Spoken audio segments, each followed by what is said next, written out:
Hello soulmates, welcome back to my YouTube channel. In today's tutorial, I'll be teaching you how to cut and sew this beautiful gown. So in my previous tutorial, I drafted the pattern of this outfit, so I'll be linking it up here. If you haven't seen it, you can go ahead and watch before watching the sewing tutorial. So this video is the sewing tutorial. So if this is something you're interested in, please like, comment, share, subscribe, and let's get right into the tutorial.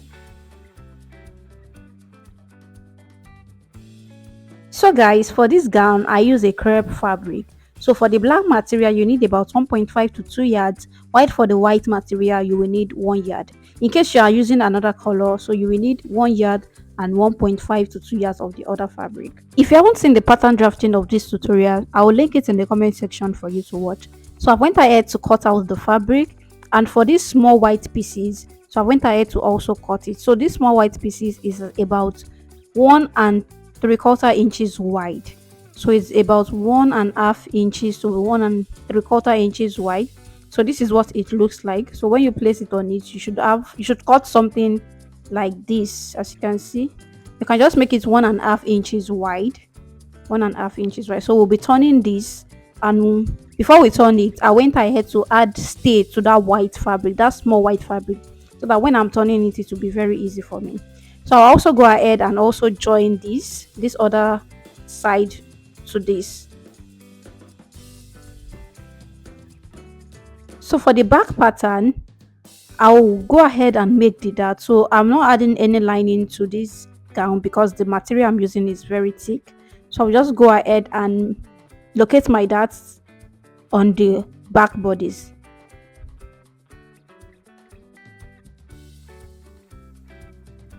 So for the front, like I said, I will add stay to that small white fabric.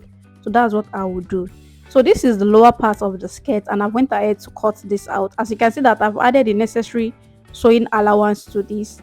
So I've added the necessary sewing allowance. And for the back of the gown, like I said, I'm using the pattern I drafted to also cut the back. So the only difference will be this number one. That is the pattern that I labeled number one. So this is what the back looks like. So I have this zipper allowance at that side, so that's the only difference I have. So for the other number two and number three, I went ahead to cut the same. I went ahead to cut the same, that is for the front and for the back, but the number one was the one I just added the zipper allowance to it. So like I said earlier like I said in the previous video, please make sure you label this so that when you are arranging it, like that is when you are arranging it together to join, you can have a perfect result. So I've arranged the front, and this is what it is looking like. So you go ahead and pin. I would advise you start sewing from the upper part. So you just sew it down so that if there is any excess, you can just trim it off at the lower part so that it will not affect the design. So you start joining from the upper part. Make sure you pin correctly. You pin it correctly, then you go ahead and just join them together.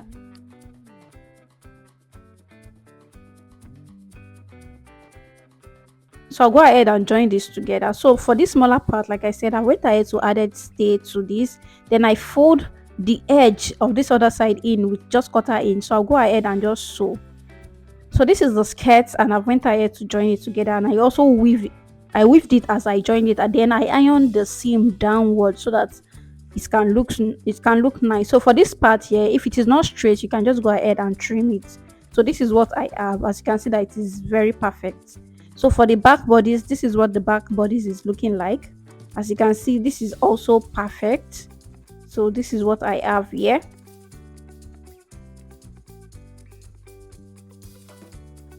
So now for this upper part, I went ahead to sew this black stuff on it. So you sew it in such a way that this white stuff will be at the front. So I'll go ahead and join the upper part of this gown to the lower part of this. So everything should be the same. So you join them together at the waist. So for the back also, like I said, for the upper part, you just need to do that. Then you join it to the lower part. So after joining the back, this is what the back looks like. So now I'll pin this waist down. So I want to pin this side down so that I can be sure of the length. So after pinning down, so you go ahead and measure about 8 inches from this waist downward. That will be for the zipper, where the zipper will stop. And what I did was to just measure I think about 8 inches too, depending on how high you want your slits to be. So I'll go ahead and sew from this shock point to the other shock point. So with my zipper allowance. So after joining the front to the back, this is what the gown is looking like. So this is what my gown is looking like. So the only thing remaining now is the zipper, the collar, the sleeve, and the hemming at the lower part. So for the zipper now, I used 1 inch for my zipper allowance. So for you to join the collar, you will start after that 1 inch. So you will start after that 1 inch for you to join the zipper, but you have to fix the collar first before fixing the zipper.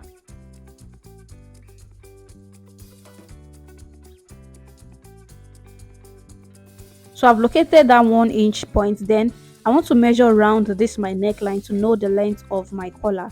So I'm measuring around this neckline. You can just measure from this back to the center front, then you multiply by 2, or you can just measure all around the neckline. So any method you want to use, you can just go ahead and use. The main thing is just to know the length, that is the length of the collar you'll be cutting. Like I said, you start measuring after 1 inch away from this zipper, from this back, so that the zipper allowance is not included. So you start measuring 1 inch after. So whatsoever you have at this point, just take notes. So this is my fabric. It is folded into two, and I've added stay to this. So this is what I measured. So this is where it is getting to, and I will add half inch for the turning or at this edge. So the 2 inches I have there is for the slanting. You will see that very soon. So this 2 inches here is for the slanting. So at this part here I have 3 inches, and at this part I have 4.5. So this collar is on fold. So the 2 inches I said earlier is for this slanting. As you see the way I cut out the 2 inches. So this collar is folded into two. It is folded into two, please, as you can see. So you go ahead and sew that part. So after closing it up, you iron it down. So this is what I have. So you should have something like this. Like I said, this small part here, the length is 3 inches, and this bigger part that I'm notching is 4.5. So it is not a straight collar like that. So from 3 inches to 4.5. So now I'm notching the midpoint of the front, that is the center front, at the neckline. So I'm notching the midpoint. So I will be pinning this. So the pinning will start from 1 inch, after like 1 inch away from that edge. That is that 1 inch that I'm leaving behind is the zipper allowance. So you go ahead and place this collar on the wrong side, so that you place this collar on the wrong side of the fabric. So you sew in such a way that the collar will now be at the front. So when you join this on the wrong side, so when you flip it over, the collar will be at the front. So this is what I have after sewing. So I'll go ahead and just notch.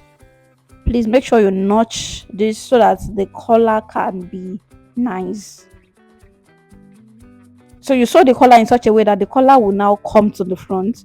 So after notching, go ahead and just weave so that you can have a clean finishing. So now this is what the collar is looking like. So the front is more than the back. That is, the length we'll use for the front is more than the back. So we'll be rolling the front. This front here, it will be folded, kind of. So but this back here at this edge, it will not be folded. So let's move over to the sleeve. Like I said, I did not use the sleeve in the inspiration. So this is the sleeve I used. So let me explain to you how I was able to achieve that sleeve. So you have to note that the sleeve length will be about 2 inches above your wrist length. So this sleeve is kind of long. I think it's about 3 inches more than my normal sleeve. So you know where the sleeve usually gets to. So just add 3 inches. So this is how it is. So it should be straight like this, like that, but I just added this curvy part, that part that looks slanted. So that's what I added to the sleeve. So I now went ahead to cut a white fabric, that is the fabric I'm using, the other fabric I'm using. Then I'll be sewing from this point here. I think I'll be starting from the midpoint here. I'll just be sewing it round. I will show you what I'm doing. So I'll just sew from that point. I will sew round, but I will leave this other point. So after sewing, this is what it looks like. So I will notch this part here. So I'll notch this part here. So you just leave about, I think, 2 inches upward. 2 inches upward.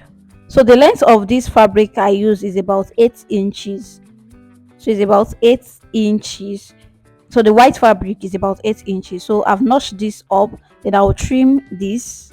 then I'll go ahead and turn it out. So after trimming, you just go ahead and turn this out. As you can see that I notched the end where this joining stop, I notched it so that when I want to turn it and iron, it will be very easy.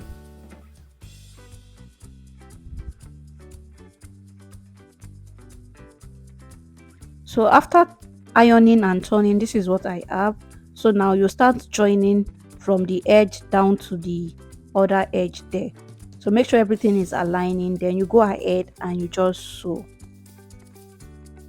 So after sewing, this is what I have. Then I'll go ahead and fix this sleeve to my gown. So the folding will be like this, and then you use a button to just hold it down at that area. So this is the gown. Then I'll go ahead and fix the sleeve to the gown.